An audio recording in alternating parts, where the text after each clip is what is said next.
జై శ్రీరామ. శ్రీరాముని అనుగ్రహముతో మన హిందూ దేవాలయములలో ధ్వజస్తంభము చరిత్ర చదువుతున్నాను. పూర్వము మణిపురము రాజ్యాన్ని పాలించే మయూరధ్వజుడు అనే రాజు మహాపరాక్రమవంతుడు. బలిచక్రవర్తి, శిబుచక్రవర్తి, కర్ణుడు వీళ్ళందరినీ మించిన మహాదాత మయూరధ్వజుడు. మయూరధ్వజుడు కుమారుడు తామ్రధ్వజుడు.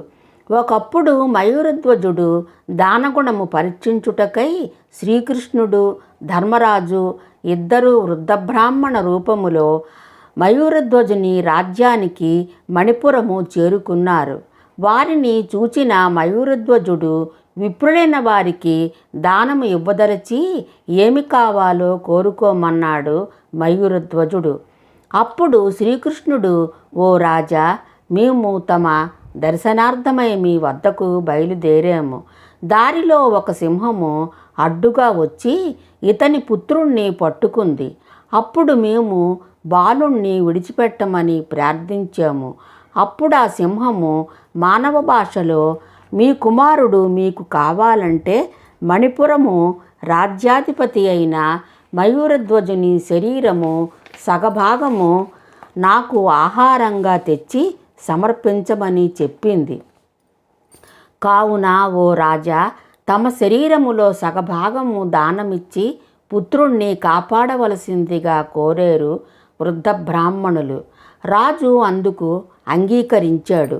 మరలా శ్రీకృష్ణుడు ఇలా అన్నాడు, రాజా, స్వయముగా మీ భార్యాపుత్రులే మీ శరీర భాగాన్ని కోసి ఇవ్వాలని నిబంధన పెట్టింది సింహము అని చెప్పెను వృద్ధ బ్రాహ్మణులు.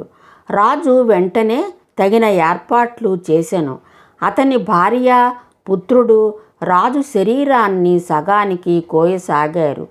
ఆ దృశ్యాన్ని చూచిన ధర్మరాజు మయూరధ్వజుని త్యాగగుణానికి ఆశ్చర్యపోయాడు. ఇంతలో మయూరధ్వజుని ఎడమ కన్ను నుండి నీరు కారసాగింది. అది గమనించిన ధర్మరాజు, రాజా, తమరు కన్నీరు కారుస్తూ బాధతో ఇచ్చే దానము మాకు వద్దు అని నిరాకరించారు. అప్పుడు మయూరధ్వజుడు, విప్రోత్తమ, మీరు పొరపాటు పడ్డారు. నా కుడి భాగము పరోపకారానికి ఉపయోగపడుతుంది. ఆ భాగ్యము నాకు కలగలేదు కదా అని నా ఎడమ కన్ను కన్నీరు కారుస్తుంది అని వారితో చెప్పాడు మయూరధ్వజుడు.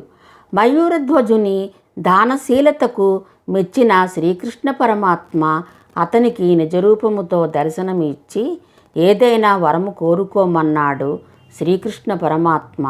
అప్పుడు మయూరధ్వజుడు, పరమాత్మ, నా శరీరము నశించిన ఆత్మ పరోపకారార్థము ఉపయోగపడేలా నిత్యము మీ ముందు నిలబడేటట్టుగా వరము ప్రసాదించమని కోరాడు.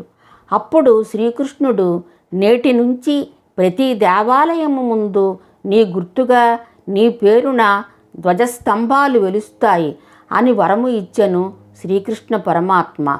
ధ్వజస్తంభాలపై దీపాలు పెట్టిన వారి జన్మ సఫలము అవుతుంది. భక్తులు ముందుగా నిన్ను దర్శించి ప్రదక్షిణ చేసిన తరువాతనే తమ ఇష్ట దైవాలను దర్శించుకుంటారు. నీ నెత్తిన ఉంచిన దీపము ఆకాశ దీపమై రాత్రులందు బాటసారులకు మార్గదర్శనము చేస్తుంది అని శ్రీకృష్ణ పరమాత్మ వరము ఇచ్చెను. మయూరధ్వజుని త్యాగగుణానికి, దానగుణానికి నిదర్శనంగా ఆనాటి నుంచి మయూరధ్వజుని పేరు మీద మన హిందూ దేవాలయాల ముందు ధ్వజస్తంభంగా నిలిచిన మయూరధ్వజుడు స్వామి ముందు నిలబడి బ్రహ్మోత్సవాల సమయములో చిరుగంటల సవ్వడులతో సమస్త దేవతలకు ఆహ్వానము పలుకుతుంటాడు. అదే ధ్వజస్తంభము. ఈ ధ్వజస్తంభము చరిత్ర విన్నవారికి మయూరధ్వజుడు అంతటి దానశీలత, ధైర్యవంతులు కావాలని కోరుకుంటున్నాను. జై శ్రీరామ. సర్వే జనో సుఖినో భవంతు. జై శ్రీరామ.